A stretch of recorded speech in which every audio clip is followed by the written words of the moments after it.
Okay, this is 2015 on speed and acceleration. This graph shows the speed of a Lewis tram as it travels from stop L to stop Q. Right then, just pause the video for a second and have a look at this graph, see if you can understand what's going on. Right, hope you had a go at that. Okay, so on the x-axis here we've got time, and that little s means seconds, and we've got speed in meters per second. Right, so first question, what is the maximum speed of the tram during its journey? So we need to look at our y-axis here. So on the y-axis, that's telling us our speed. Here's going 0 meters per second, not moving at all. Here's going 5 meters per second, 10 meters per second. We can see it does get up to 10 meters per second after a little while. Okay, 40 seconds. 15 meters per second. Yeah, it does get up to 15 meters per second. And it doesn't go any higher than 15 meters per second. Okay, so to answer our question, what is the maximum speed? That there is going to be 15 meters per second.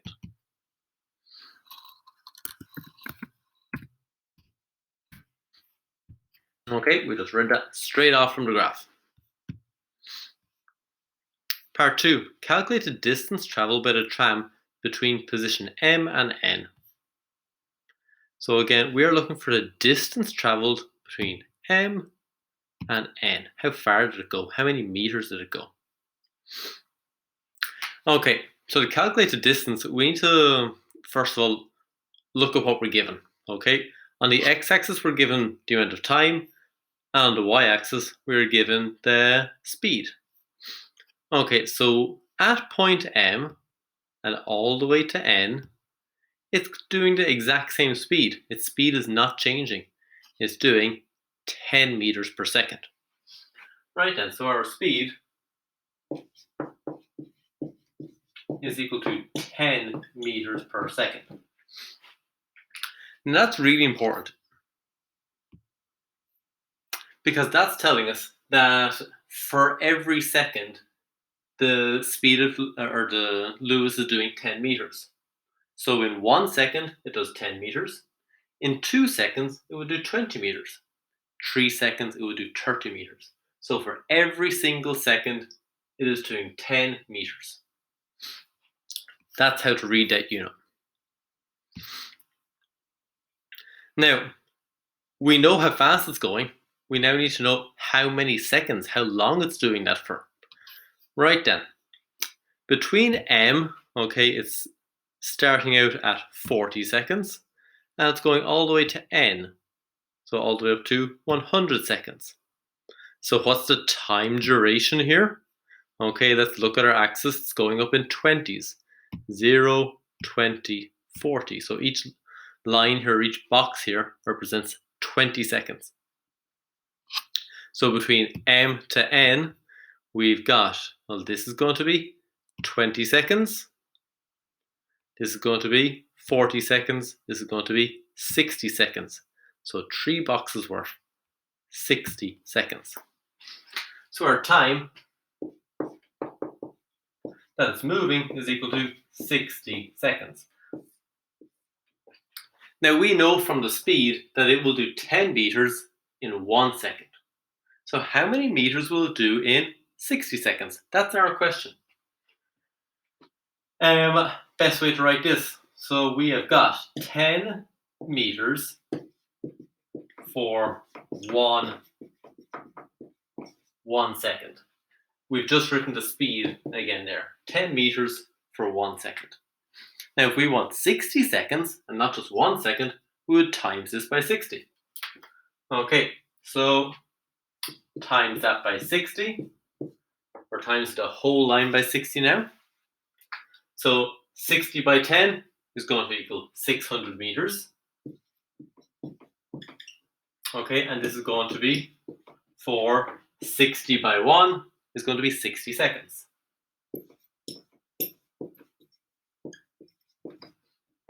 So that is our answer there. 600 meters for 60 seconds. Right, let's put that in. Okay, our answer there is 600 meters. Part 3. Calculate the acceleration of the tram between position N and O. Okay, this time we're looking for acceleration between N and O.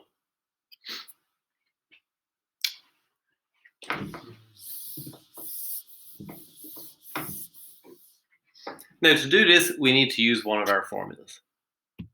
And the acceleration formula, okay, acceleration is equal to the change. I haven't left myself enough room there. Whoops.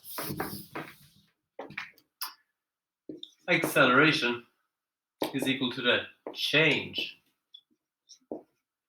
in velocity.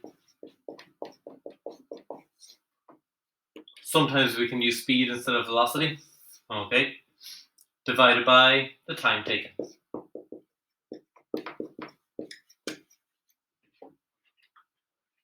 So the change in velocity or change in speed divided by the time taken. So that's our formula. What do we have? We need to work out what is the change in velocity or the change in speed. So between points N and O. So the speed of the tram at N is 10 meters per second, and at O it is 15 meters per second. So it went from 10 to 15 meters per second. That's a change in speed of 5 meters per second. So the acceleration is going to be equal to, well, the change in velocity or change in speed is 5 meters per second. Now the time taken for that. Okay, it started out at 100 seconds and it ended up going to 140 seconds. So that's 40 seconds in total. Okay, so it started at 100 and went all the way up to 140. So the time it took was 40 seconds. Okay, so 5 divided by 40, and that is equal to 0. I better check this just in case I don't have the right or wrong answer on the board. 5 divided by 40, 0.125.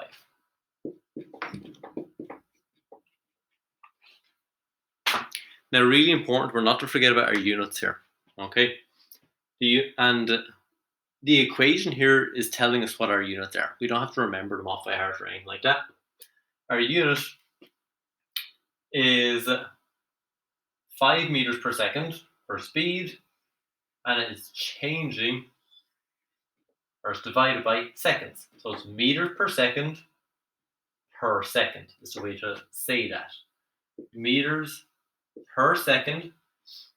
So the speed is changing 0.125 meters per second, and then we write our second per second. Okay, a lot of seconds going on there. Sorry about that. That's our acceleration. Sometimes the unit is given as meters per second squared. That's fine as well. That's probably the one that you're going to see in your book. Okay, next part. Or let's write in our answer here. Okay, so 0.125 meters per second per second. So what are the units for acceleration? Well, we've just talked about that. That is meters per second per second. And now describe the motion of the tram between positions P and Q. So what is the tram doing between P and Q? Right then. We need to look at our y-axis here.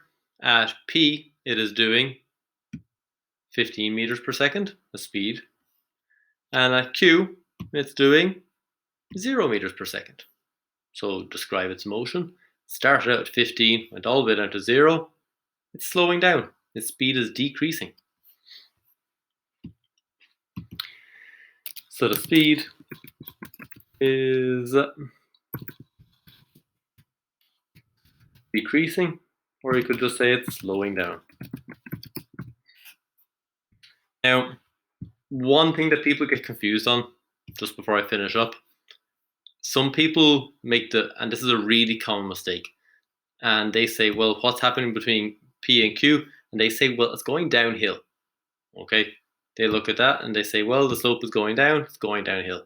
It's a really common mistake, and not the way to answer the question. You need to be looking at your axes. What are your axes telling you? Okay, this is not uphill and downhill. All right. Right then, I hope you found this useful, and best of luck with the rest of your questions.